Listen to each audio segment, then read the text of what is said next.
Hello everyone. So welcome to the infinity academy. So अभी हम लोग महाट्रांसको का एक सिलेक्शन बैच अभी आपके सामने, मैं उसके बारे में आपको डिटेल्स बताने जा रहा हूँ। So myself Apoorv Shukla. So I am taking over here the technical subjects for the electrical engineering like power system, electrical machines, electromagnetic field theory, and all the core subjects of the electrical engineering. So at Infinity Academy, we have launched a batch for the Mahatransco upcoming vacancies, and several videos on the same batch and on the same examination we have already given to you. So now today we are going to discuss about the importance of electrical machine in the electrical engineering papers and electrical engineering exam, especially for Mahatransco assistant engineer exam. So as you can see over here, we are going to discuss about the syllabus and the some previous year questions related to electrical machines which has been asked in the different examinations. Okay, so I hope you will enjoy the session. So let's continue with this. So first, this is our team where you are going to be learn from these expert faculties for the this particular batch. So the basic faculty team is very experienced, and they have mentored several students across the India, and for a long time they are teaching to different students. Okay, so definitely you will get the best guidance under the best experts in this particular academy. Okay, next part. So what is the electrical machine syllabus, right? So first we are going to discuss about the electrical machine syllabus. You know, the electrical machines power system, these two subjects are very important for electrical engineering examination as well as for your study also. In your college days you have studied about these particular subjects, but there is a difference between college study and the study for the competitive examinations. So to fill the gap between college study and the study for the competitive examinations, we are here to help you all regarding the Mahatransco assistant engineer examination. Okay, so as you can see over here, the major part of the electrical engineering is, you know, electrical machine, and in that particular topic, particular subject, there are major portion of single phase transformers in which we are going to study about the equivalent circuit, phasor diagram, open circuit and short circuit tests, regulations and efficiency, right? Regulations and efficiency are very important parameter in terms of transformer, because transformer are basically the isolated device, right? They are working on the basic principle of mutual induction. So this is very important कि how much percentage of the power is going to be delivered from one end to another. Okay, so this is the very important part. उसके आगे हम देखते हैं three phase transformer. Three phase transformers में same चीजें हम देखने वाले हैं, connections, vector groups, parallel operations, auto transformer, electromechanical energy conversion. So electromagnetic energy conversion is nothing but electromagnetic energy conversion. आप देखते हैं कि जब करंट का फ्लो है तो उसकी वजह से एक मैग्नेटिक फील्ड, और मैग्नेटिक फील्ड से रिलेटेड फिर मैग्नेटिक फ्लक्स, और ये सारे पैरामीटर्स हमें क्या होते हैं, स्टडी करने पड़ते हैं, right? So I hope you are getting all these things. उसके बाद हमारे पास क्या आ जाते हैं, डीसी मशीन्स आ जाती हैं।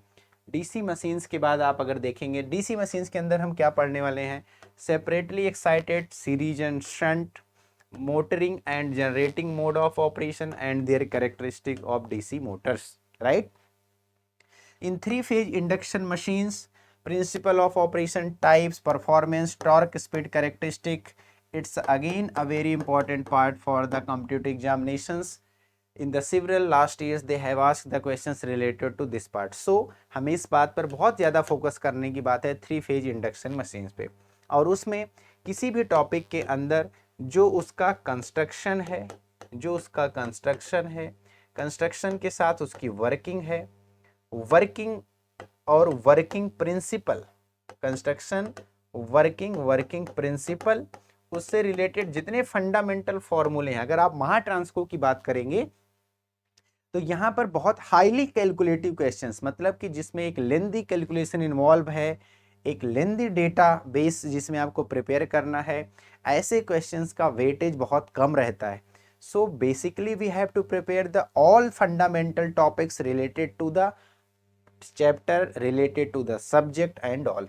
Okay, now next part is starting and speed control. इस पे अभी हम देखेंगे कि एमसीक्यूज किस टाइप के पूछे जाते हैं. Operating principle of single phase induction motor, उनका यूज कहाँ पर होता है.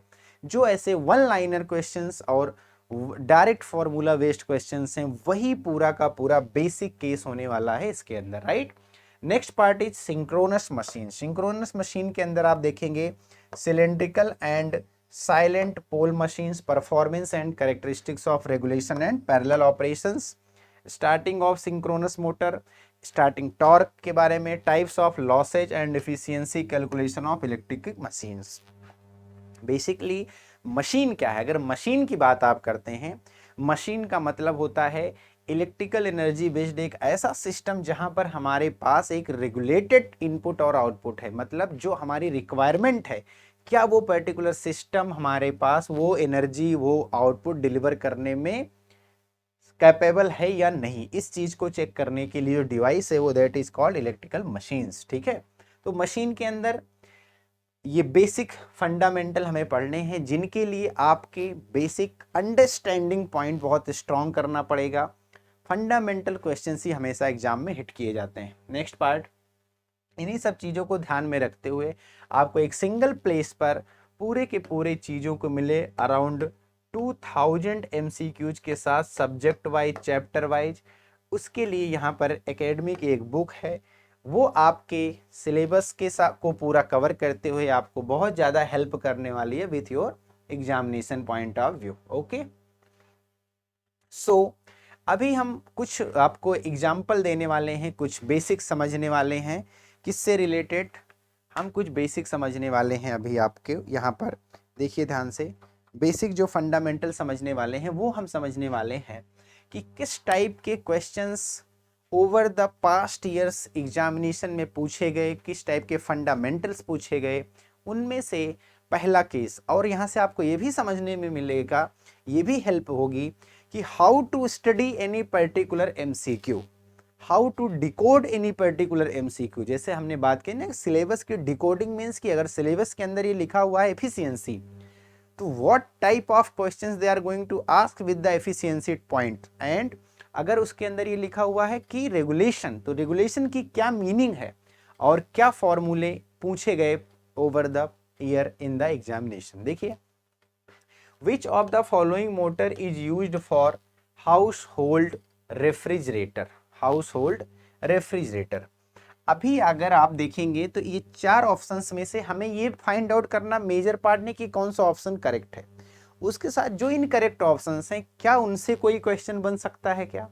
This is the method of teaching over the year, so that कि हम एक सिलेबस को, हर एक टॉपिक को एक प्रॉपर वे में ब्रेक कर सकें. और जब आप एक सिलेबस को, एक क्वेश्चन को ब्रेक कर सकते हैं, इन दैट पर्टिकुलर केस आपको एग्जाम को भी ब्रेक करने में, क्रैक करने में हेल्प मिलेगी, राइट. ओके, सो यहाँ पर आप ध्यान से देखिए, यहाँ पर एक चार्ट शेयर किया है हमने कि कौन से टाइप की मोटर किसके एप्लीकेशन में यूज हो जाती है, राइट. अब ध्यान से देखिए, जब स्प्लिट फेज मोटर की बात करेंगे तो वो कहाँ पे, स्मॉल ड्रिल प्रेसेज में, यहाँ पर आप प्रोसेस कर सकते हैं. Shop grinders, small belt driven conveyors, washing machine. DC series motor की बात करेंगे, traction system, cranes, air compressor. DC shunt motor की बात करेंगे तो lathe machine, centrifugal pumps, blowers, conveyors, weighing machine, spinning machines. Compounded motor कहाँ use की जाती है, presses, shears, elevators, rolling mills. ठीक है, इसके बाद देखिए ध्यान से, कंप्रेसर्स, कन्वेयर्स, रेफ्रिजरेटर्स. ठीक है, refrigerator, air conditioner, ceiling fans. फिर उसके बाद आप देखिए ध्यान से, hair dryers, toys, record players, small fans. इसके अंदर क्या यूज किए जाते हैं, shaded pole motors. AC series motor कहाँ पर, table fans, food mixers, vacuum cleaner, swing machine, kitchen. 3D printing equipments, small robotics, CNC machining and यहाँ पर स्टेपर मोटर यूज की जाती है, ठीक है ना। तो single phase induction motor is used for household refrigerator. तो यहाँ पर क्या आ जाएगा, सिंगल फेज। किस में आ जाता है ये, सिंगल फेज की बात करते हैं, किस में आ जाता है ये, single phase, right. So I hope आपको ये क्वेश्चन समझ में आया होगा। मेथड ऑफ एक्सप्लेनेशन समझना है, how to decode the question, how to decode the answer also, not only questions. Okay, next part, please concentrate over here. What happens when an alternator is said to be over excited? Is said to be over excited. जब कोई भी alternator over excited होता है तो उसके लिए हम क्या यूज करते हैं, उसको क्या बोलते हैं, इसको क्या बोल सकते हैं, that is the meaning of over excitement के केस में हमें क्या बोलना है। तो यहाँ पर एक टर्म जो यूज किया गया है, जो लिखा हुआ है, वो टर्म है आपका पावर फैक्टर। वो टर्म क्या है, पावर फैक्टर। तो यहाँ पर आप देखेंगे जब पावर फैक्टर की हम बात कर रहे हैं, निगेटिव पावर फैक्टर, देखिए ध्यान से, जब भी हम बात करते हैं कि पावर फैक्टर क्या होता है, पावर फैक्टर होता है cos फाई। पावर फैक्टर क्या होता है, cos फाई। अल्टरनेटर को अगर आपने ओवर एक्साइटेड कर दिया, ओवर एक्साइटमेंट में उसका पावर फैक्टर क्या हो जाता है, लैगिंग पावर फैक्टर हो जाता है। क्या हो जाता है, लैगिंग पावर फैक्टर हो जाता है। ओवर एक्साइटेड के केस में उसका पावर फैक्टर कैसा रहता है, it will be lagging power factor. So lagging power factor के केस के लिए, अब यूनिटी पावर फैक्टर के केस के लिए cos फाई की वैल्यू आपको 1 लिखनी पड़ती है। लीडिंग पावर फैक्टर के लिए, अब ध्यान से देखिए, लैगिंग पावर फैक्टर कभी भी होगा तो लैगिंग पावर फैक्टर में हमारा लोड कैसा हो जाता है, हमारा लोड हो जाता है इंडक्टिव। लोड कैसा हो जाता है, इंडक्टिव। पावर फैक्टर लैग करने लगा। लीडिंग के केस में हमारा लोड किस टाइप का रहता है, लीडिंग के केस में हमारा लोड होता है कैपेसिटी, राइट। इस चीज को समझना है। यूनिटी पावर फैक्टर कहां पर, रजिस्टर में। यूनिटी पावर फैक्टर कहां पर, रजिस्टर में, जो हमारे बेसिक्स है। नेक्स्ट पार्ट देखिए, नेक्स्ट पार्ट के अंदर बहुत अच्छे से एक्सप्लेनेशन आपको यहाँ पर मिलेगा। How many diodes are required to build a full wave rectifier from a centre tap transformer. Centre tap, full wave rectifier और सेंटर टैप, देखिए ध्यान से, अगर आप हाफ वेव रेक्टिफायर लेंगे तो कितना लगने वाला है यहाँ पर, नंबर ऑफ डायोड्स 1। इसके साथ ही पूरे ट्रांसफॉर्मर के जो पैरामीटर होते हैं वो हमने शेयर किया है कि आपको उससे रिलेटेड एक साथ डेटा मिले। देखिए Vm/पाई, करंट की वैल्यू क्या होती है, Im/2। क्योंकि कॉम्पिटिटिव एग्जाम्स में डायरेक्ट डेटा आपके माइंड में होना चाहिए, तभी आप उस एग्जाम के लिए कुछ कर सकते हैं, राइट। वहां पर डेरिवेशन नहीं करने का। Peak inverse voltage Vm, half wave rectifier की बात हो गई। उसके बाद centre tap full wave rectifier आता है। Centre tap full wave rectifier में आप देख सकते हैं कि डायोड कितने लगे हुए हैं, 2। मतलब इस क्वेश्चन का आंसर तो कितना हो गया, 2। देखिए ध्यान से, और एवरेज डीसी वैल्यू कितनी, 2 Vm/पाई। आरएमएस करंट कितनी, Im/√2। और पीक इनवर्स वोल्टेज के केस में क्या हो जाता है, 2 Vm। क्या हो जाता है, 2 Vm। करेक्ट है, I hope you have got it, right. Next part में अभी हमने आपको और शेयर किया हुआ, देखिए, transformer undergo regular maintenance to check. क्या चेक करना है हमें ट्रांसफॉर्मर के अंदर, मंथली बेसिस पर, वीकली बेसिस पर, या जो भी हमारे पास इलेक्ट्रिकल करंट, ये रेगुलर मेंटेनेंस का वर्क नहीं है। कंडक्शन करंट से ही रिलेटेड है, रेगुलर मेंटेनेंस का वर्क नहीं है। ट्रांसफॉर्मर रस्टिंग भी एक मटेरियल की प्रॉपर्टी है। तो हमें क्या चेक करना है, हमें चेक करना है ट्रांसफॉर्मर का इंसुलेशन, उसकी ऑयलिंग, ठीक है। आई बात समझ में, ट्रांसफॉर्मर का क्या चेक करना होता है हमें, इंसुलेशन, ठीक है। बेसिक क्वेश्चंस जो हैं इलेक्ट्रिकल मशीन से, क्योंकि हमें जब तक फंडामेंटल क्लैरिटी नहीं रहेगी सब्जेक्ट की, टॉपिक की, तब तक कुछ भी करना मुश्किल है। Are you getting this point? I think आपको अच्छा लग रहा है, समझ में रहे। नेक्स्ट पार्ट देखिए, यहाँ पर देखिए यहाँ पर जो हम दिखा रहे हैं आपको, यह भी कि जो भी विजिबिलिटी है ये है कि what type of method and what type of teaching we are using and how you should approach for a particular question, a particular topic, right? So please keep concentrated over here, okay? Maximum torque of a three phase induction motor under running condition is, देखिए यहां पर आपको दिख रहा होगा maximum torque कहां पे गया, R21। मतलब क्या हो गया कि inversely proportional to supply voltage, बिल्कुल नहीं। आप देखिए अगर आप मैक्सिमम टॉर्क की बात करते हैं तो यहां पर आ जाता है एंड 2x, ये सप्लाई वोल्टेज है यहां पर, ठीक है ना? इसलिए देखिए डायरेक्टली प्रोपोर्शनल टू क्या होता है, supply voltage, and maximum torque is inversely proportional to rotor reactance, rotor reactance. तो inversely proportional to rotor reactance at standstill, directly proportional to rotor resistance, गलत, एक्स यूज किया ना, x. ध्यान से देखिए जरा, 3 टर्म आपने पढ़े होंगे, आर, एक्स और जेड। आर क्या है, आर है रेजिस्टेंस, सर्किट के अंदर जो अपोजिशन है करंट के अगेंस्ट, उसको क्या बोलते हैं, रेजिस्टेंस या रेजिस्टेंस। एक्स क्या है, एक्स को हम बोलते हैं, एक्स को बोलते हैं रिएक्टेंस, एक्स को क्या बोलते हैं, रिएक्टेंस। तो रिएक्टेंस का मतलब क्या हुआ, फ्रीक्वेंसी डिपेंडेंट कंपोनेंट्स जो अपोजिशन ऑफर कर रहे हैं उनको हम क्या बोलते हैं, रिएक्टेंस। जैसे फ्रीक्वेंसी डिपेंडेंट कंपोनेंट कौन से हुए, इंडक्टर हो गए और कैपेसिटर हो गए। वो जो रेजिस्टेंस मतलब उनका जो अपोजिशन है against the supply of the current, against the flow of the current, वहां पर जो अपोजिशन है उसको हम क्या बोलते हैं, रिएक्टेंस। अब उसके बाद आता है जेड। जेड क्या है, Z basically combination of resistance plus reactance. Z क्या है, combination of resistance plus reactance.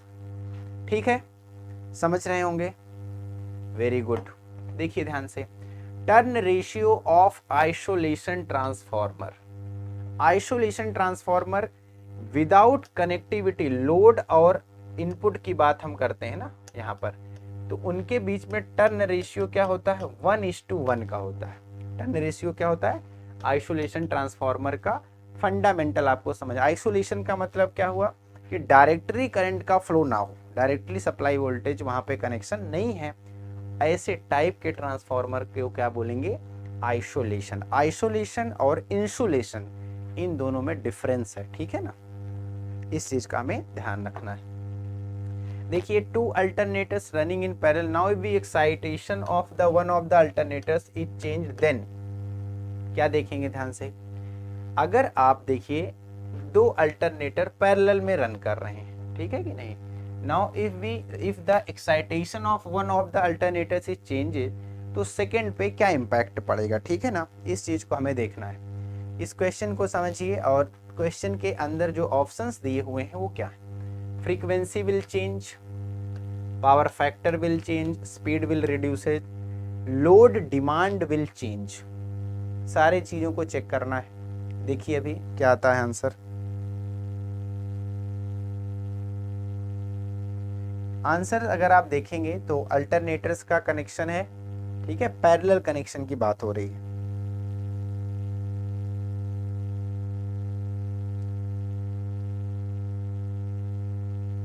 Right,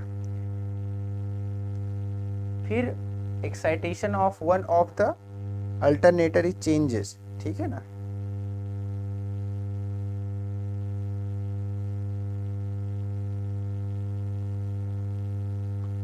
तो देखिए ध्यान से, जब एक टाइप का एक्साइटेशन आप चेंज करते हैं, एक साइड का एक्साइटेशन आप चेंज करते हैं, तो ध्यान से देखेंगे उसमें क्या चेंज हो जाएगा, power factor will changes, power factor will changes. क्या चेंज हो जाता है उसका, पावर फैक्टर चेंज हो जाता है। किस कौन सी चीज चेंज होती है, पावर फैक्टर। स्पीड पे इम्पैक्ट नहीं पड़ेगा, स्पीड भी रिड्यूस नहीं, frequency will change no, load demand no, ये सारे पैरामीटर पैरेलल कनेक्शन के लिए हमारे पास क्या होने वाले हैं, सेम रहने वाले हैं, उनमें कोई भी इम्पैक्ट पड़ने वाला नहीं है, ठीक है। It will change the operating, it will change the operating power factor. It will change the operating power factor. Clear? Okay. Next is, in series winding is connected in series with the armature and then the shunt winding is put in parallel to the combination. Such a combination will form which kind of generator?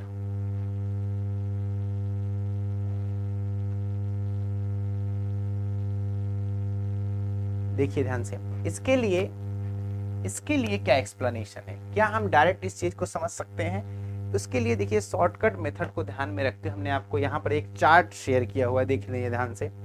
ये chart क्या बता, देखो type of DC machine, ये circuit diagram देखिए यहाँ पर, separately excited DC generator, DC shunt generator, DC series generator, DC shunt compound generator, मतलब series और पैरेलल दोनों का case, DC long shunt compound generator, उसका आपको बेसिक कनेक्शन यहाँ पर दिख रहा है, DC long shunt compound generator, ठीक है कि नहीं। अब यहाँ पर इन्होंने क्या पूछा है, अगर आप देखेंगे इस क्वेश्चन के अंदर कि in series if series winding is connected in series, ठीक है, if series winding is connected in series with the armature and then the shunt winding is put in parallel to the combination, तो कौन सा हमारे पास ये generator बन जाएगा?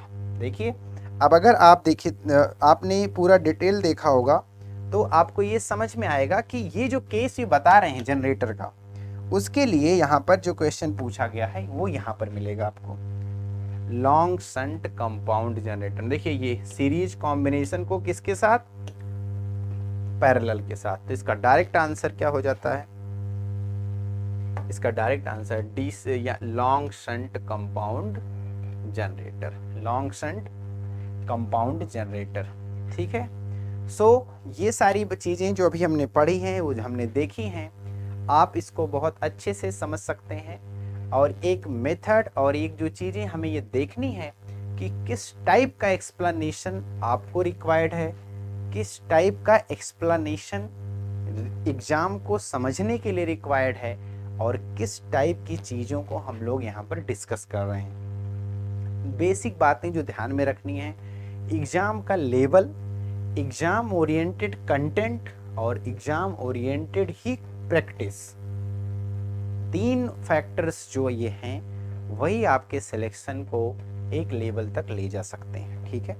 मतलब क्या कि जैसे अगर हम इलेक्ट्रिकल मशीन की बात करते हैं तो इलेक्ट्रिकल मशीन से जो आप अगर ईएससी का पेपर दे रहे होंगे तो वहाँ पर भी पूछा जाता है, गेट का दे रहे होंगे तो भी पूछा जाएगा, महा ट्रांसको का देने जा रहे हैं या किसी स्टेट में हैं आप, उस स्टेट के जूनियर इंजीनियर का एग्जाम देने जा रहे हैं, उस पावर कॉरपोरेशन लिमिटेड का देने जा रहे हैं, उन सभी केसेस के अंदर ये पर्टिकुलर सिलेबस, ये पर्टिकुलर टॉपिक्स रहते हैं। But whenever you will see the question paper you will see a difference कि ESC के पेपर का जो इलेक्ट्रिकल मशीन आने वाला क्वेश्चन है, गेट में जो आने वाला क्वेश्चन है, जेई में जो आने वाला क्वेश्चन है और एई में आने वाला जो क्वेश्चन है, उनके बारे में अगर आप देखेंगे तो वहाँ पर इसके जो एक्सप्लेनेशन का तरीका है और उनके क्वेश्चंस का जो लेवल है वो डिफरेंट होता है, और उसी डिफरेंस को आप तक समझ में आए, that's why we are explaining all the things over here.